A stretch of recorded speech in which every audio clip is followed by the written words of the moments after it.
पुढील व्हिडिओमध्ये पुन्हा एकदा आपणा सर्वांचे मनापासून स्वागत। व्हॅलेंटाईन डेचं पर्यवसन जर पुढे जाऊन वैवाहिक नात्यांमध्ये बदलणार असेल तर कोणती काळजी, कोणती दक्षता, कोणते विचार आधी तरुण तरुणींनी करणं गरजेचं आहे, यासाठी आपण हा व्हिडिओ तयार करत आहोत। जर याचं पर्यवसन विवाहामध्ये होणार असेल तर इंडियन ख्रिश्चन मॅरेज ॲक्टनुसार आपण जे चर्चेसमध्ये विवाह लावतो त्या विवाह विधीमध्ये सुरुवातच जे वधूवर चर्चमध्ये विवाहासाठी येतात त्यांना हे विचारण्यापासून धर्मगुरू करत असतात की कायद्यानुसार या विवाहासाठी तुमची तयारी आहे का।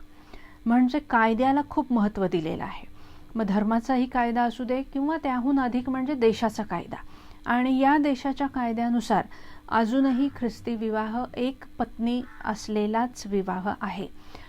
विवाह बाह्य संबंधाला आपण बघतो की मान्यता नाही आहे। जरी काही लोक गेल्या काही काळात सुप्रीम कोर्टाचे वेगवेगळे जे निकाल आले त्यामुळे थोडेसे गडबडलेले वाटतात, तरीही एक पत्नीत्व हेच ख्रिस्ती कायद्याचं मूळ पाया आहे। आणि त्यानंतर पुढे जे आपण विवाहाचा विधी सादर करतो चर्चमध्ये, हा विधी करीत असताना हा करार आहे। जरी त्याला आपण विधी म्हणत असलो तरी हे कायदेशीर कृत्य आहे, त्यामुळे हा करार आहे। यामध्ये आपण पाहतो की धर्मगुरू ज्यावेळेस वधू आणि वर चर्चमध्ये उपस्थित असतात त्यावेळेस या विवाहाला कायद्यानुसार तुमची तयारी किंवा तुमची इच्छा आहे का हे विचारलं जातं। म्हणजे जबरदस्तीने माझा विवाह केला, माझी तयारी नसताना केला किंवा माझ्या मनात दुसरंच कोणीतरी होतं असं कुठलंही कारण तुम्हाला इथे राहत नाही। आणि धर्मगुरू समोर तुम्हाला हे स्पष्टपणे हो किंवा नाही हे सांगायचं असतं। एक धर्मगुरू म्हणून मला माहीत आहे की ज्यावेळेस असा प्रश्न आम्ही या भावी जोडप्याला विचारतो त्यावेळेस चर्चमध्ये एक प्रकारची जी गंभीर शांतता असते, तसंही चर्चमध्ये गंभीर शांतता असते, पण हे प्रश्न विचारताना अतिशय गंभीर शांतता असते। कारण असं होऊ नये की कुठेतरी एखादा बारीक आवाज की आमचं याला ऑब्जेक्शन आहे किंवा आमचं याला विरोध आहे असं कोणीतरी म्हणेल आणि तो आवाज कोणीतरी दाबण्याचा प्रयत्न करेल, हे होऊ नये यासाठी म्हणून अतिशय गंभीर शांतता हा प्रश्न विचारताना चर्चमध्ये असते।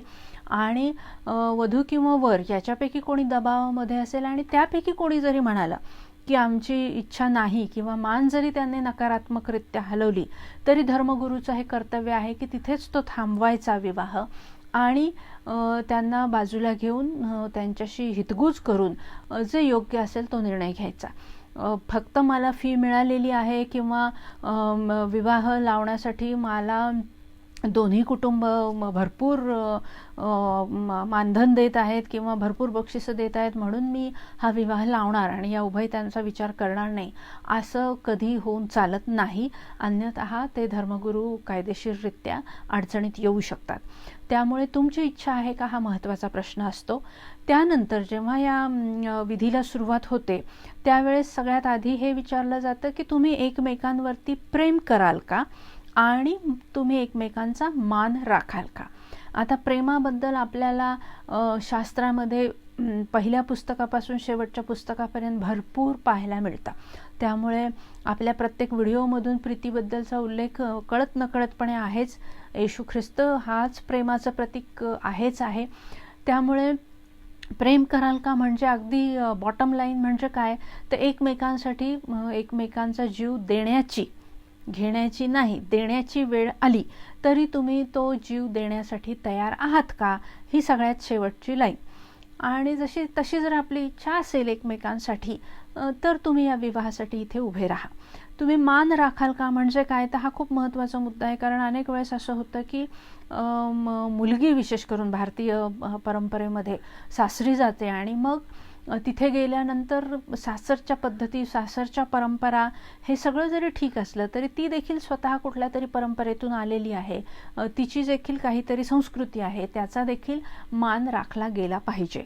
आणि तिला काही वेळ दिला पाहिजे की आपल्याकडची किंवा सासरकडची ही जी काही संस्कृती किंवा ही जी काही पद्धती आहे ही तिला मान्य आहे का, आणि ती जर मान्य असेल तर ती बदलून आणि ती स्वतःमध्ये तो बदल घडवून त्यातलं किती घेऊ शकते आणि किती तिला मान्य नाही आणि ती नाही बदलू शकत, ते दोन्ही कुटुंबांनी समजून त्यानुसार तसा वाव तिला दिला गेला पाहिजे. पण मला असं वाटतं अनुवादाच्या पुस्तकात हा जो नियम आहे की 1 वर्ष तरी या कुठल्याही गोष्टीमध्ये यांना इन्व्हॉल्व करू नये, तसं इथे आहे. मला पुन्हा पुढे आपल्याला विचारलं जातं की आमरण एकनिष्ठ राहाल का, म्हणजे जे मी आधी म्हटलं की एकमेकांसाठी जीव देण्याची वेळ आली तरी तुम्ही तो द्याल का, आणि आमरण एकनिष्ठ राहाल का, म्हणजे काहीही आता यानंतर घडलं तरीही साथ सोडायची नाही. एकमेकाला जरी चुकीच्या रस्त्यावरती आपण पाहिलं किंवा आपला मार्ग चुकलेला आहे हे लक्षात आलं, आपल्या जोडीदाराचा मार्ग चुकला आहे हे लक्षात आलं, तरीही तो सुधरून आपण योग्य मार्गावर येईपर्यंत आपल्याकडे सहनशक्ती आहे का. तर एकमेकांसाठी हे आमरण एकनिष्ठ राहण्याची तयारी आपली असली पाहिजे. पुढे हा विवाहविधी आपल्याला म्हणतो की माझे जीवन, तन मन धन जे काही आता माझे आहे ते इथून पुढे तुझे असणार आहे. मग हे दोन्हीकडून झालं पाहिजे. आता ह्या विवाहाला जर आपल्याला सामोरं जायचं आहे आणि या वचनांची आपल्याला जर तयारी करायची असेल तर तत्पूर्वी जो आपला जोडीदार म्हणून तयार होणार आहे त्या जोडीदाराची थोडीशी आपण तपासणी करणं गरजेचं आहे.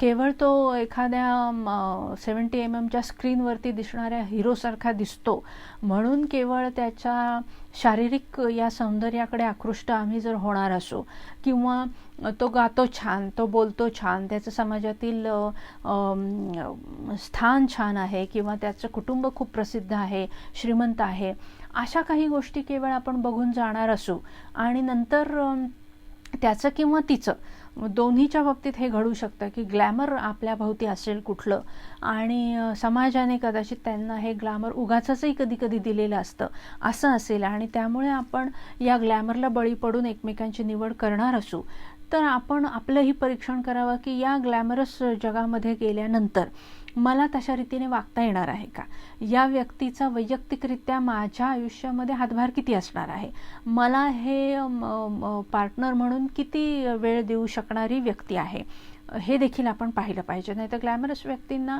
कुटुंबात वेळ द्यायला फार कमी वेळ मिळतो, मग तरी आपण ॲडजस्ट करणार आहोत का, किंवा मग माझ्यापेक्षा इतरांकडे अधिक लक्ष आहे असं दोन्हीपैकी कुठूनही आपल्याला ऐकायला मिळू नये. निदान हे पहिलं वर्ष तरी अतिशय व्यवस्थित जाणं गरजेचं मानलं जातं मानसिक दृष्टिकोनातून देखील.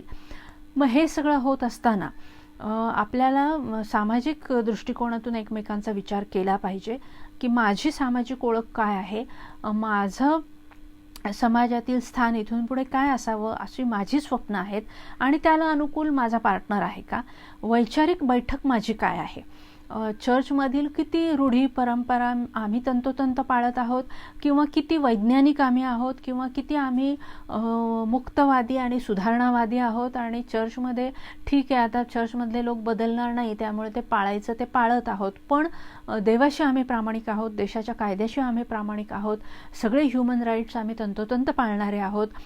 चर्चमधल्या काही गोष्टींमध्ये कदाचित ॲडजस्टमेंट होऊ शकते, पण प्रेमाच्या बाबतीत तडजोड होणार नाही, तुझ्यासाठी जे काही त्याग करायचा आहे तो कुठेही कमी जास्त होणार नाही, तन मन धन तुझा सन्मान एकनिष्ठता यामध्ये तडजोड होणार नाही. ह्या बेसिक गोष्टी जर एकमेकांना मान्य असतील, फक्त रूढी परंपरा म्हणून नाही तर या गोष्टी आम्हाला मान्य आहेत म्हणून आम्ही एकत्रित जाऊ शकू, कदाचित दोघं मिळून समाजाशी बंड करावं लागेल, चर्चशी बंड करावं लागेल, तर ते करायला आम्ही तयार आहोत, एवढी खात्री एकमेकांबद्दलची आहे का. कारण या विवाह प्रक्रियेमध्ये विश्वास हा खूप महत्त्वाचा आहे आणि एकमेकांच्या विश्वासात वाढत जाणं हे गरजेचं आहे. म्हणजे जे मी मागच्या एका व्हिडिओमध्ये म्हटलं की अलिशिबाने मरियेवरती विश्वास ठेवला, तर तुम्ही जर एकमेकांना ओळखता म्हणता तर तुमच्या अपरोक्ष कोणी तुम्हाला काहीही सांगो. आजकाल हे प्रँक्समध्ये खूप काही काही घडतंय असं कानावर येतं, तर त्यामधून कोणी काहीही बोलेल, चार चौघात बोलेल, खाजगीमध्ये बोलेल, पण तुमचा एकमेकावर विश्वास आहे का? जरी तो नसला तरीही घरी येऊन आधी आपल्या पार्टनरबरोबर त्याची तपासणी करणं, विश्वासात घेऊन सत्य काय आहे तपासून बघणं आणि मग समाजामध्ये त्याची प्रतिक्रिया देणं, इतकं तरी सुज्ञता तुम्ही बाळगणार आहात का, हे फार महत्त्वाचं असतं. नाहीतर कोणीतरी कान भरणं ज्याला आपण म्हणतो तसं करतो. हे करताना कुटुंबातील व्यक्ती देखील असू शकतात. विवाहापूर्वी जो कोणी स्त्री आणि पुरुष याच्यासाठी तयार होतात त्यांनी याची खात्री बाळगावी की आपण किती आपल्या घरच्यांच्या विचारांमध्ये वाहवत जायचं. आणि आपण नेहमी त्यांच्याच विचारांनी जगणार असो तर मग व्हॅलेंटाईन डेला अर्थच राहत नाही. कारण त्यांच्या विचारांनी मग तुम्ही ठरवा व्हॅलेंटाईन डे करायचा किंवा नाही, कोणाला गुलाब द्यायचा किंवा नाही, आणि मग त्यांच्याच विचारांनी सगळं होऊ देत. मग तुम्ही जर रोज डे करणार असाल, व्हॅलेंटाईन डे तुमच्या विचारांनी करणार असाल, तर विवाह देखील तुमच्या विचारांनी झाला पाहिजे. आणि तो होत असताना तुम्ही स्वतः आधी तुमच्या जोडीदाराची तपासणी करा, त्याच्यावर तुमचा विश्वास आहे की नाही हे तपासा, आणि हे असेल तर मग घरच्यांच्या मतांमध्ये इतकं वाहवत जाऊन आपलंच कुटुंब उद्ध्वस्त होईल इथपर्यंत आपण त्यांच्या अधीन राहणं कितपत योग्य आहे याचा विचार तरुण तरुणींनी केला पाहिजे. हे पुरुषांकडूनच होतं असं नाही, पण देशात पुरुषप्रधान संस्कृती असल्यामुळे अनेकदा स्त्रीच याला बळी पडते. पण आजकाल असंही घडत आहे की स्त्रियांच्या बद्दलचे कायदे खूप आल्यामुळे अनेक ठिकाणी स्त्रिया याचा गैरफायदा घेतानाही दिसतात. पण जेव्हा गैरफायदा घेण्याचा प्रकार सुरू होतो तेव्हा ते कुटुंब हेल्दी कुटुंब राहत नाही. येशू ख्रिस्ताचे विचार असू देत, महात्मा गांधींचे विचार असू देत की एक स्त्री शिकते म्हणजे अख्खं कुटुंब शिकवते, किंवा डॉक्टर आंबेडकर जे म्हणाले की शिक्षण म्हणजे वाघिणीचं दूध आहे आणि जो ते पितो तो गुरगुरल्याशिवाय राहत नाही. म्हणजे तुमच्या वाचनाचा, तुमच्या शिक्षणाचा, बदलत जाणाऱ्या जगाचा तुम्ही जर ताळमेळच घालणार नसाल आणि रूढी, परंपरा आणि पुरुषप्रधान संस्कृती ह्याचाच टेंबा मिरवणार असाल तर आमची प्रगती होणार नाही, आमच्यामध्ये बदल होणार नाही. तर म्हणून मी म्हणत आहे की या विवाहासाठी कुठलाही रोज डे आणि त्याच्यासाठी रोज घेऊन मी जातो एखाद्यासाठी हा विचार मनात येण्यापूर्वी तुमची स्वतःची सामाजिक परिस्थिती तपासून बघा, तुमची वैचारिक परिस्थिती, बांधणी काय आहे हे तपासून बघा, आर्थिक तुमची परिस्थिती काय आहे. तुमचे वडील खूप श्रीमंत असतील पण तुम्हाला त्या प्रॉपर्टीमध्ये वाटा आहे का, तुम्हाला ते देणार आहेत का, ती दिल्यानंतर तुम्ही उधळ्या पुत्रासारखी ती उधळून मोकळे होणार आहात का, की ती व्यवस्थितरित्या सांभाळण्याची तुमच्यामध्ये ताकद आहे हेही तपासून बघा. तुमची सांस्कृतिक बैठक काय आहे, तुमची आध्यात्मिक बैठक काय आहे, धर्म किती पाळावा, कोणत्या क्षमतेपर्यंत तुम्ही तो पेलणार आहात, त्याच्यातली मूळ तत्व तुम्ही किती सांभाळणार आहात. येशूने दिलेली आज्ञा शेजाऱ्यावर प्रीती करण्याची आहे. येशूने दिलेल्या नैतिकतेच्या तत्वांमधलं पहिलं नैतिकतेचं किंवा एकमेव नैतिकतेचं तत्वच हे आहे की जे जगाने वापरलं, ते म्हणजे लोकांनी तुमच्याशी जसं वागावं असं तुम्हाला वाटतं तसं तुम्ही त्यांच्याशी वागा. म्हणजे इतकं साधं सोपं जर आहे की माझ्या बाबतीत लोक असं वागले तर चालेल का, जर मला नाही चालणार तर मी दुसऱ्यांशी असं वागू नये, ही साधी सोपी गोष्ट आहे. तरी याचा विचार व्हावा असं मला वाटतं. आध्यात्मिक ही तुमची बैठक तुम्ही तपासली पाहिजे, सांस्कृतिक बैठक तपासली पाहिजे. हे सांगत असताना मी हे नेहमी म्हणते की साऊथ इंडियामध्ये माझं धार्मिक शिक्षण ज्यावेळेस झालं त्यावेळेस तिथे भरपूर फुलं डोक्यात माळण्याची प्रथा आहे आणि मला देखील फुलं खूप आवडतात आणि तो काळच असा होता की मी खूप फुलं डोक्यात माळायचे. निदान एक तरी गुलाब रोज माझ्या डोक्यात असायचा. त्याच्यावरून कॉलेजमध्ये देखील काही काळ थोडासा वादंग झाला होता.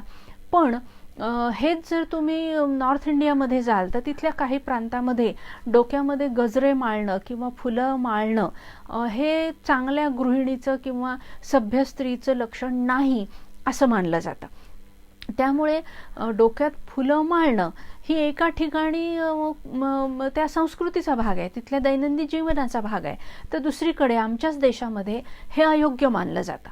त्यामुळे सांस्कृतिक दृष्टिकोनातून तुमची बैठक काय आहे आणि तुमच्या पार्टनरची बैठक काय आहे हे समजून घ्या.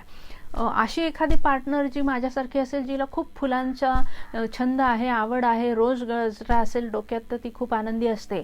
आणि तुमचं कुटुंब जर ते निषिद्ध मानणार असेल आणि तिच्याकडे तशा भेदक नजरेने तुम्ही बघणार असाल किंवा ही चांगल्या चालीची मुलगी नाही म्हणून बघणार असाल, तर तिचं वैवाहिक जीवन उद्ध्वस्त व्हायला वेळ लागणार नाही. तेव्हा आम्ही हा जोडीदार निश्चित करण्यापूर्वी सामाजिक, वैचारिक, आध्यात्मिक, आर्थिक आणि सांस्कृतिक या सगळ्याचा ताळमेळ जुळतोय की नाही हे पाहिलं पाहिजे. कितीही नाही म्हटलं तर घरात येणारी मुलगी किंवा मुलगा जर श्रीमंत कुटुंबातला असेल आणि तुमचं कुटुंब गरीब असेल, तर घरातलं धुणी, भांडी, झाडण, लोटण हे सगळं करताना काही काळात ते कंटाळणार आणि मग हे त्यांना झेपणार नाही, ते आजारी पडणार, त्याचा विपरीत परिणाम त्यांच्या आरोग्यावर होणार, मानसिकतेवर होणार. तेव्हा कितीही नाही म्हटलं, मी देखील रानात येऊन राहायला तयार आहे किंवा भाकरी खाऊन तयार आहे, हे जरी दोन्हीपैकी कोणी म्हणत असलं तरी 9 दिवस संपल्यानंतर त्याचं वास्तव समोर येतं. किंवा जो गरीब कुटुंबातील मुलगी श्रीमंत कुटुंबात येत आहे किंवा मुलगा श्रीमंत कुटुंबात येत आहे आणि श्रीमंती असलेल्या कुटुंबाचे काही वेगळे एटिकेट्स असतात, ते लगेच त्यांना माहीत नसतात. ते तसे साधे सोप्या पद्धतीने जगणारे लोक असतात आणि त्याचा गैरफायदा घेणारा जर कोणी असेल तरीही परिणाम होतो आणि नात्यामध्ये गॅप पडते. आणि म्हणून माझं म्हणणं असं आहे की शरीर, तन, मन, धन म्हणत असताना साजेसं आहे की नाही हे महत्त्वाचं आहेच आहे. पण समजा तुमचा विवाह झाल्याच्या दुसऱ्याच दिवशी काही अपघात घडला आणि दोघांपैकी कोणाला याच्यातून शारीरिक दृष्टिकोनातून काही अपाय घडला, तर तुम्ही साथ देणार आहात का एकमेकाची, याचा देखील विचार होणं गरजेचं आहे. त्यालाच आम्ही मॅच्युरिटी म्हणतो, त्याला आम्ही सुज्ञता म्हणतो, त्याला आम्ही समंजसपणा म्हणतो. आणि हा समंजसपणाचा विचार करून हे पाऊल उचलायचं आहे. मन, ज्याला मी मागे पण सांगितलं की आत्मा, ह्याची बैठक काय आहे, कोणती मानसिकता तुमची आहे, याचा विचार होणं गरजेचं आहे. चर्च बरोबर किती तुम्ही जाणार आहात आणि चर्चपेक्षा आणि घरातलं वातावरण याच्यापेक्षा तुम्हा दोघांमधील संबंध हे किती महत्त्वाचे आहेत आणि हे तुम्ही कसे नेणार आहात. केवळ चर्चसाठी म्हणून काही गोष्टी करायच्यात का, हे तपासून बघा. प्रत्यक्षात परमेश्वर काय सांगतो हे महत्त्वाचं आहे आणि चर्चमध्ये काय घडतं हे नंतर. बौद्धिक दृष्टिकोनातून मेंदू, ज्याला आपण म्हणतो, मेंदूचं महत्त्व आहे आणि विचार किंवा बुद्धी ही काय आहे, तुमची पातळी काय आहे, आणि ती पातळी जुळली नाही तरी घोटाळे होऊ शकतात आणि गॅप पडू शकते. आणि म्हणून विवाहाला सामोरे जाण्यासाठी ज्यांची तयारी आहे आणि जे याकडे बघत आहेत त्यांनीच रोज डेची सुरुवात करावी. लगेच रोज डे नंतर लगेच दुसराच दिवस आम्ही तिथे दिलेल्या कॅलेंडरनुसार पाळला पाहिजे असं नाही. मध्ये खूप काळ जातो, कदाचित काही महिने, वर्ष जातं. मग पुढची स्टेप आम्ही घेऊ शकतो. जोपर्यंत आम्ही जे विचार करत आहोत त्याची खात्री आम्हाला झालेली नाही, ही बैठक आमची बसलेली नाही, तेव्हा ही संस्कृती जी आहे, भारतीय आहे, विदेशी आहे, पुणेरी आहे, पुण्याच्या बाहेरची आहे, प्रत्येक मैलोगणिक जशी भाषा बदलते, संस्कृती बदलते. तेव्हा या सगळ्याचा सखोल विचार होऊन मग तुम्ही तुमचे पार्टनर ठरवा. ते ठरल्यानंतर देशाने तुम्हाला हे स्वातंत्र्य दिलेलं आहे की तुम्हाला साजेसा पार्टनर जर तुम्ही निवडला असेल, त्याची तयारी असेल, तर देशाचा कायदा हे विवाह करण्यासाठी तुम्हाला ती मुभा देतं आणि देशाच्या कायद्यानुसार तुम्ही हे विवाह करू शकता. मात्र एकदा जर तुम्ही हा विवाह करणार असाल तर मी जे सांगितलं, या शपथा तुम्हाला घ्यायच्या असतात, त्या प्रतिज्ञा तुम्हाला करायच्या असतात. कोर्ट मॅरेज जरी असलं तरी मॅजिस्ट्रेट समोर तुम्हाला ही वचनं द्यायची असतात आणि त्याची नोंद सरकार दरबारी असते, चर्च दरबारी असते आणि ही एकनिष्ठता तुम्हाला पाळायची असते. आणि त्यामुळे नंतर आम्ही वेगळं होण्यापेक्षा आधी थोडा वेळ घ्या, आधी समजून घ्या आणि एकदा खात्री झाली की मग मात्र पुढे कितीही संकट आली तरी एकमेकाची साथ सोडणार नाही आणि आनंदी वातावरणात एकमेकाला पुढे घेऊन जाऊ याची खात्री बाळगा, तो निश्चय करा आणि मगच रोज डेची सुरुवात होऊ द्या. आणि एकदा जर हा निश्चय झाला असेल तर रोज डे नंतर एका पाठोपाठ 7 दिवसात 7 तुम्ही हे दिवस उरकून लगेच 8व्या दिवशी विवाहासाठी तयार राहू शकता. किंवा व्हॅलेंटाईन डे देखील जगातल्या अनेक विवाहित जोडप्यांसाठीचा मॅरेज ॲनिव्हर्सरीचा दिवस समजला जातो, कारण ते या दिवशी विवाह करतात. पण या सगळ्याला सामोरं जाण्यापूर्वी निदान ख्रिस्ती विचारांच्या दृष्टिकोनातून ही सगळ्या गोष्टी तुम्ही लक्षात घ्या, हा इतिहास लक्षात घ्या, ही तत्त्व लक्षात घ्या, हे कायदे लक्षात घ्या आणि मगच त्याच्यासाठी स्वतःची तयारी करा. कारण स्त्री जर हेल्दी असेल सगळ्याच बाबतीत आणि तिला कुटुंबातून तसा पाठिंबा मिळाला तर ती तिच्या पुढच्या पिढीला हेल्दी बनवू शकते आणि तिची पुढची पिढी हेल्दी झाली तर चर्च हेल्दी होऊ शकतं. आपली जी कम्युनिटी आहे, आपण ज्या कुठल्या समाजाचं प्रतिनिधित्व करतो तो समाज हेल्दी होतो आणि असे सगळे समाज जर हेल्दी झाले तर आपला देश हेल्दी होतो. आणि म्हणून आपल्याला जर सुदृढ भारत बनवायचा असेल तर त्याची सुरुवात मला वाटतं रोज डे आणि व्हॅलेंटाईन डे पासून आहे आणि ते इतक्या गंभीरपणे घेणं गरजेचं आहे. आज एकाला रोज दिला, उद्या दुसऱ्याला ठीक आहे, म्हणजे गंमत म्हणून तर ठीक आहे, पण तत्पूर्वी ही विचारांची बैठक आधी नीट करून घ्या, यातलं गांभीर्य समजून घ्या. कारण तुम्ही दुसऱ्याच्या बाबतीत गंभीर नसाल तर दुसरे तुमच्या बाबतीत नसेल. आम्हाला जर दुसऱ्यांच्या विचारांचा, भावनांचा आदर करायचा आहे, मान राखायचा आहे आणि आम्हाला कितीही वाटत असलं की कोणी आमच्याकडून लाल रंगाचा गुलाब स्वीकारावा, पण त्या व्यक्तीची जर ती तयारी नसेल किंवा ती व्यक्ती रोज असं वेगवेगळ्या व्यक्तींना गुलाब देणारी आहे हे लक्षात आमच्या आलं, नंतर कळलं, तर ते सोडून देणं जास्त गरजेचं आहे. त्या व्यक्तीवर आम्ही आमची भावना, आमचे विचार लादणं हेही चुकीचं आहे.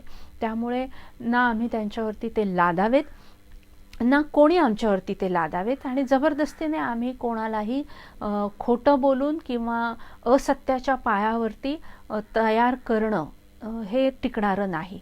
वाळूवर बांधलेल्या घराप्रमाणे ते घर कधीतरी कोसळून पडेल.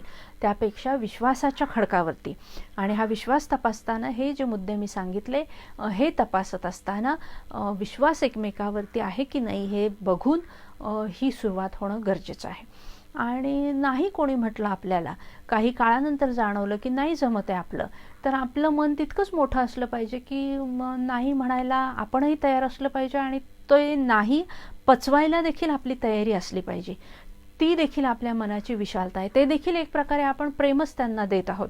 तुमचं नाही आम्ही पचवतो. अनोळखी कुठल्या व्यक्तीला नाही म्हटलं तर आपण खूप प्रश्न विचारू, पण यांचं नाही आपण सहज स्वीकारणार आहोत, कारण आपलं त्या व्यक्तीवर प्रेम आहे आणि या प्रेमाखातर आम्ही हे नाही स्वीकारत आहोत आणि तुम्हाला मुक्त करत आहोत. ही इतकी उदार भावना आहे. आणि थोडा काळ जखम झाल्यानंतर जखम भरायला वेळ जातो, ती दुखते, त्याची वेदना होते, पण आमचं प्रेम इतकं मोठं आहे की काही काळ ही वेदना सहन करू, जखम भरल्यानंतर ती विसरून जाऊ, त्याचा व्रण असला तरी त्याच्याकडे दुर्लक्ष करत जाऊ आणि पुढचे आयुष्य पुन्हा आनंदाने जगायला सुरू होऊ. कोणीतरी आमची वाट बघत असेल त्या व्यक्तीसाठी आम्ही तयार होऊ आणि जीवन आनंदाने जगू. हे इतकं साधं सोपं सहज आहे म्हटलं तर, पण तुमची मानसिकता त्याच्यासाठी आनंदाची असली पाहिजे, मुक्ततेची असली पाहिजे आणि उदारमतवादी असली पाहिजे. आणि जे लोक अशा उदारमतवादीपणामधून, सत्यवादी विचारांमधून, देशाच्या कायद्याच्या आधारे आणि आपल्या वैचारिकतेच्या आधारे, सुज्ञतेच्या आधारे हे रोज डे म्हणजे ह्या आठवड्यात सुरू झालेले आहेत, तिथपासून व्हॅलेंटाईन डेपर्यंतचा प्रवास करणार आहेत, त्या प्रत्येक तरुण तरुणीला मी हार्दिक शुभेच्छा व्यक्त करते. परमेश्वर तुम्हाला ही सुज्ञता देवो की तुम्ही कुठल्याही मोहाला बळी पडणार नाही आणि आधी वैचारिक आणि मानसिक रित्या खंबीर व्हाल, त्यानंतर आधी विवाह बंधनामध्ये बांधले जाल आणि मग शरीराचा विचार कराल. अनेक ठिकाणी असं घडतं की शारीरिक आकर्षण आम्ही आधी महत्त्वाचं मानतो, या शारीरिक आकर्षणामुळे नको ते घडतं आणि मग त्याचे पुन्हा विपरीत परिणाम घडत जातात आणि आपला समाज बिघडतो. म्हणजे अनाथ मुलींसाठी हे हॉस्टेल मिशनरींनी याच्यासाठी सुरू केलं की स्त्रियांवर होणाऱ्या अत्याचारांमधून जे अपत्य जन्माला येत असतील किंवा फार लवकर एखादी स्त्री विधवा झाली आणि तिला आपल्या मुलाची किंवा मुलीची काळजी घेता येत नाही, तर त्यांची संगोपन करण्याची जबाबदारी आम्ही घेतो, या रीतीने अशी अनाथालय सुरू झाली. आणि माझं नेहमी याही मुलींशी बोलताना म्हणणं असतं की अशी अनाथालय आपल्या देशातून बंद व्हावीत. असं एकही मूल नसावं की जे अनाथ आहे, ज्याची काळजी घेणारं कोणी नाही. पण हे अजूनही घडत नाही आहे. देश स्वतंत्र होऊन एवढी वर्ष झाली, पण हे घडत नाही. कारण आम्ही ह्या अशा बाजारू गोष्टींच्या कधी कधी अधीन जातो. आपल्या भावनांवरती, विचारांवर आपला ताबा राहत नाही. आणि मला माहीत आहे की या काळातले हार्मोन्स तसे असतात की जे आम्हाला या गोष्टीसाठी फार पटकन आकर्षित करतात. पण डेनिश थिओलॉजियन किर्कगार्ड हे नेहमी सांगतात की पाप तुमच्याकडून असंच घडत नाही, किंवा पाप घडत होतं आणि मला कळलं नाही असं होत नाही. पाप जेव्हा तुम्ही करणार असता तेव्हा एक प्रकारची वॉर्निंग बेल तुमच्या मनामध्ये वाजते. तिकडे तुम्ही पाऊल उचलता तेव्हाच ती वाजते, आणि अगदी पापाच्या जवळ तुम्ही जाता तेव्हा तर ती फार मोठ्याने वॉर्निंग देत असते की हे चुकतंय. पण तुम्ही त्याच्याकडे दुर्लक्ष करता आणि पाप घडतं. तेव्हा चुकून आमच्याकडून काहीतरी घडलं हे म्हणणं बरोबर नाही. आणि याच्यासाठी तुमच्यावर झालेले संस्कार महत्त्वाचे असतात. आणि म्हणून मी म्हणते की चर्च जर खूप प्रेशराईज करेल तर मुलं बंड करतील आणि ह्या नियमांकडे दुर्लक्ष करतील. पण सामावून घेणारं असेल आणि हसत खेळत काय नियम आहेत आणि त्याची गरज का आहे, ते का पाळावेत हे सांगेल, तरच तरुण चर्चेसकडे आकर्षित होतील आणि चर्चकडे आजही आधारस्तंभ म्हणून बघतील. आणि म्हणून माझं म्हणणं आहे की शारीरिक दृष्टिकोन हा शेवटी असला पाहिजे, आणि तोही विवाहानंतर असला पाहिजे. तत्पूर्वी आम्ही शारीरिकदृष्ट्या एकमेकांच्या शरीराचा अपमान करणार नाही, मान राखू. ही जेव्हा म्हणजे माझी आजी आम्हाला नेहमी सांगायची की कुठलाही मुलगा जर शारीरिक सुखाची मागणी तुमच्याकडे करणार असेल तर तो खोटारडा आहे, तर तो भोंदू आहे. तुम्ही जर पुढे जाऊन त्याचेच होणार असाल ही जर त्याला खात्री आहे तर तो तुम्हाला शारीरिकदृष्ट्या अपमानित करणार नाही. आणि जोपर्यंत विवाह बंधनात तुम्ही अडकत नाही तोपर्यंत एकमेकांच्या शरीराचा गैरवापर करणे हे चूक आहे. ख्रिस्ती विवाहामध्ये आपण बघतो किंवा आपल्या भारतातील अनेक विवाहांमध्ये घुंगट असतं किंवा वेल असतो आपल्या नवरीच्या चेहऱ्यावर. खरं म्हटलं तर स्त्री पुरुष समानता म्हटल्यानंतर असं काहीतरी पुरुषाच्याही बाबतीत असायला हरकत नाही. आणि म्हणून मग मला वाटतं आंतरपाठ जो आपल्याकडे आहे की जोपर्यंत अक्षता पडत नाहीत आणि आता ती सगळी जी काही वचनं आहेत ती पूर्ण झालेली नाहीत याची खात्री जोपर्यंत आपल्याला ते धर्मगुरू देत नाहीत आणि साक्षीदार देत नाहीत तोपर्यंत आंतरपाठ दूर होत नाही. तो दोघांसाठी असतो. मग एकानेच तोंडावरती आवरण घ्या आणि दुसऱ्याने तसं करायचं नाही, हे तसं पाहिलं तर समानतेच्या दृष्टीतून अयोग्य आहे. पण जेव्हा विवाह होतो तेव्हाच तो वेल दूर केला जातो किंवा ते घुंगट बाजूला केलं जातं, आंतरपाठ दूर केला जातो आणि मग तुम्ही शारीरिकदृष्ट्या एकमेकांच्या समोर एकमेकांसाठी मुक्तपणे उभे असता. तर ही मूळ कल्पना खूप छान आहे आणि त्याचं गांभीर्य आपण लक्षात घेतलं पाहिजे, त्याचा मान राखला पाहिजे. तर हा अंतरपाठ तोपर्यंत आम्ही दूर करणार नाही जोपर्यंत विवाह बंधनात अडकणार नाही. अनेक वेळेस काउन्सिलिंगला जेव्हा माझ्याकडे लोक येतात त्यावेळेस त्याच्यामध्ये हे सांगते की नवरा असं म्हणत आहे की तुझ्या चारित्र्यावरती मी विश्वास ठेवू शकत नाही, कारण मी तुला लग्नापूर्वीच म्हटलं होतं की आपण एकत्रित येऊया शारीरिक दृष्टिकोनातून आणि तू फार पटकन तयार झालीस, तेव्हाच मी संशय घ्यायला हवा होता की तुझं चारित्र्य चांगलं नाही. खरं म्हणजे ह्या चारित्र्याबद्दलचा हा विचार आजकाल पुरुषांबद्दलही स्त्री उपस्थित करू शकते. पण दोघांच्याही बाबतीत जेव्हा आपण हा विचार करू तेव्हा जर पुन्हा लग्नानंतर का होईना तू आधीच शरीर संबंधासाठी तयार झाला होतास किंवा झाली होतीस आणि हेच तुझं चुकलं, ही जर टॅगलाईन आपण नेहमीच वापरणार असू एकमेकांना परीक्षण करण्यासाठी, तर मला वाटतं अजूनही आपल्या देशामध्ये ही गोष्ट गरजेची आहे की शारीरिक दृष्टिकोनातून अंतर आम्ही पाळलं पाहिजे. त्याचे दुष्परिणाम त्यामुळे विशेष करून स्त्रीच्या शरीरावरती जे होणार असतात ते सांभाळले पाहिजेत आणि तिचा मान राखून आम्ही विवाहासाठी या बाकीच्या गोष्टी आधी मनापासून गंभीरपणे घेऊन मगच या विवाहासाठी तयार होणं गरजेचं आहे आणि हा दिवस साजरा करणं गरजेचं आहे. तर पुन्हा एकदा परमेश्वराकडे ही विनंती करते की परमेश्वराने या सगळ्याचा खंबीरपणा, धैर्य तुम्हाला द्यावं, तुमचं व्यक्तिस्वातंत्र्य आणि तुमचं स्वतंत्र व्यक्तिमत्व हे तुम्हाला ओळखता यावं आणि यामध्ये रूढी परंपरांपेक्षा मी सांगितलेले मुद्दे आणि एकमेकांचा आदर सर्वच दृष्टिकोनातून हा महत्त्वाचा आहे हे तुम्हाला समजलं पाहिजे. आकर्षणामुळे नाही तर त्यागामुळे एकमेकांसाठी आयुष्यभर हा जर त्याग करायची तयारी असेल तर ती व्यक्ती कुठे पळून जात नाही. सौंदर्य किंवा इतर कुठल्याही जगिक गोष्टी नसून तुमचा आत्मा, तुमचं मन आणि तुमची भावना ही किती शुद्ध आहे हे त्यांच्यापर्यंत गेलं पाहिजे. आणि हे कम्युनिकेट करण्यासाठी कदाचित तुम्ही हे दिवस वापराल. आणि त्यामधून जोपर्यंत पायावर तुम्ही उभे नाही, जोपर्यंत देशाच्या कायद्यानुसार तुमचं वय पूर्णत्वाला गेलेलं नाही, तोपर्यंत हा विचार तुम्ही करणार नाही. ही अत्यंत महत्त्वाची गोष्ट. वडिलांच्या जीवावरती तुम्ही कोणाला तरी प्रपोजल कराल हे चालणार नाही. तुम्ही स्वतःच्या पायावर उभं असलं पाहिजे. तुम्ही मुलगी असा, मुलगा असा, स्वतःच्या पायावर आधी उभे असा. तुमच्याकडे थोडाफार बँक बॅलन्स असू द्या. विवाहानंतर तुम्ही स्वतंत्र राहणार असाल तर त्याची तजवीज तुमच्याकडे असू द्या. आणि त्यासाठी आधी स्वतःला खंबीर करा. आणि मग परमेश्वराला यासाठी मी विनंती करते की तो तुम्हाला यासाठी सुदृढ करो.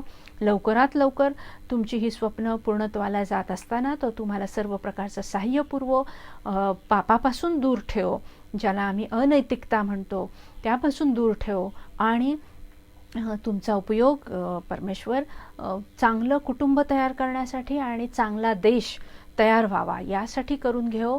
आणि तुमच्या या प्रेमळ वागण्यामध्ये या आठवड्यामध्ये किंवा या व्हॅलेंटाईनच्या सुरुवातीसाठी या सगळ्याचा बेस ही प्रीती आहे.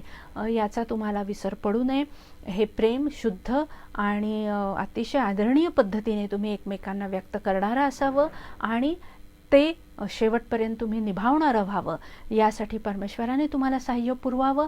चर्चने तुमच्या पाठीशी उभं राहणारं असावं, समाजातील मान्यवर घटकांनी उभं राहणारं असावं, तुमच्या कुटुंबाने उभं राहणारं असावं आणि विशेष करून तुम्ही स्वतः एकमेकांसाठी उभं राहणारं असावं. यासाठी हे दिवस तुम्हाला आशीर्वादाचे ठरोत आणि त्या सुज्ञतेने तुम्ही पुढे जाणारे असावेत हीच परमेश्वराकडे मनापासून प्रार्थना करते. तुम्हा सर्वांना यासाठी आशीर्वाद प्राप्त हो आणि तुम्ही सुज्ञतेने पुढे जाणारे व्हावं. आणि आम्हाला मॅरेज काउन्सिलिंग करण्याची वेळ येऊ नये, अनाथ आश्रम चालवण्याची वेळ येऊ नये, ही जबाबदारी घेणारं असावं हीच परमेश्वराकडे प्रार्थना करून तुम्हाला पुन्हा देवाच्या सानिध्यामध्ये सुपूर्द करते आणि त्याची सहभागिता तुम्हाला लाभावी.